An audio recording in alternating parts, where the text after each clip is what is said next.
So, when I started this 90-day challenge thing, everybody kept saying, "Oh, why are you going to think of things to think of? How can you possibly think of something to talk about for 90 days?" Well, as I'm getting closer to the end of it, I'm having trouble thinking of what things not to talk about. That must be a sign of old age, right? Oh well. I have a sneaking suspicion that I'm going to keep doing this even after the 90 days are over. I just won't be sharing it to my fellow students because they're probably really tired of looking at me. But it's kind of become sort of fun for me to relive some of these memories. And besides that, my mom listens to them every night. So, hi, Mom. She's she wants me to keep telling stories about when I was little. But I wasn't really little in this story, and I'm not really going to share it tonight because there's just too much, and I want to gather some photos so that it makes sense.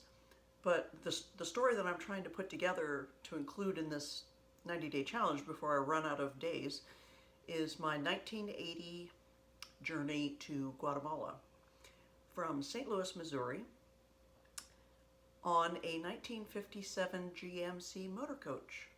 Yes, believe it or not, we drove from St. Louis, Missouri to Guatemala, and it was quite the journey.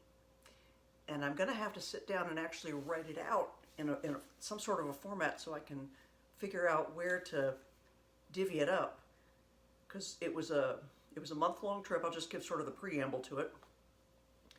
But I was about to graduate high school, and the church that I was in was a Presbyterian church, and they had heard about another Presbyterian minister from St. Louis who was gathering a team to go to Guatemala for a missions trip.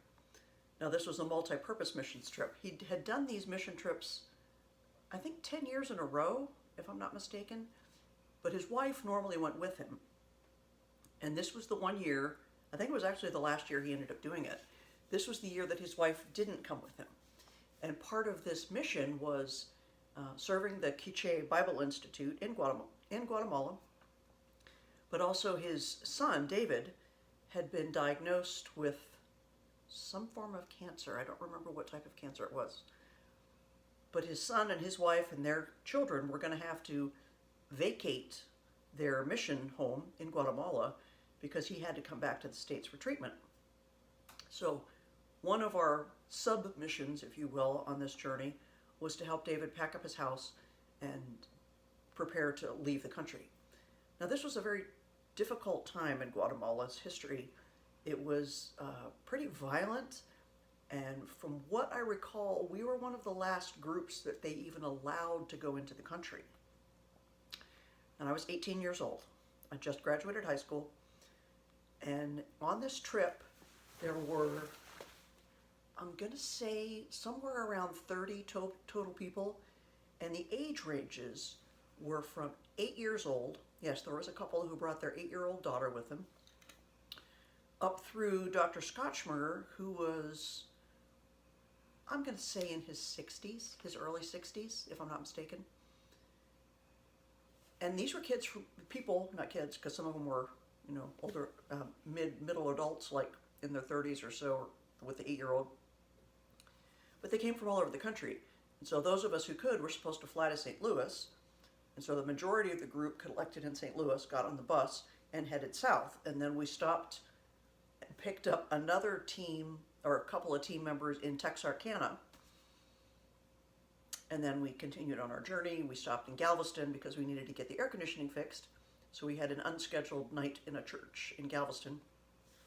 Well, they got the AC fixed on the bus. Turns out that was the least of our worries with that bus. But it was a fascinating journey, and if you have kids and you're watching this, and your children, be it,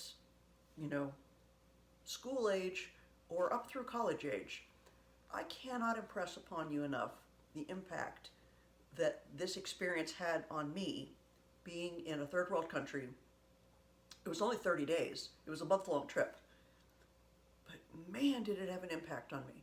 Just on the way that I viewed the world, the way that I viewed our country, and it really cemented in my heart and mind a true appreciation for the freedoms that we enjoy in our country.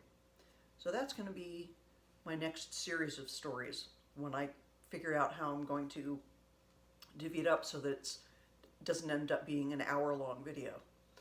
When I came back from this mission trip, I was asked by my church, my sending church, to give a sort of a report, and I don't think they were prepared for my report, because apparently, from what I was told, it was really long and I was very animated. Shocker. But I'll try to be a little bit more concise in telling the stories. But I have such a ridiculously detailed memory of things. Like, I remembered this person's name, Dr. George Scotchmer. And I thought, could that possibly really be the guy's name? And I looked it up on the internet, of course. And yeah, that was his name, Dr. George Scotchmer. I thought, what was his son's name? David? Yeah, that was his name, David. So I remember this. This was 1980. Anyways, I'm weird like that. So, before this challenge of 90 days consecutive videos is over, I will be sharing a couple of series-related videos about that experience in Guatemala. And it really was life-changing. And there were some funny stories and some tragic stories and some harrowing stories, and I'm going to have props, oh yes, and photos now that I've finally figured out how to intersperse video and photo in the middle of the video that I shot. But it should be fun. So, I have that to look forward to. I'm looking forward to it. I hope you do too. So for now, that's it for tonight. Take care, and God bless.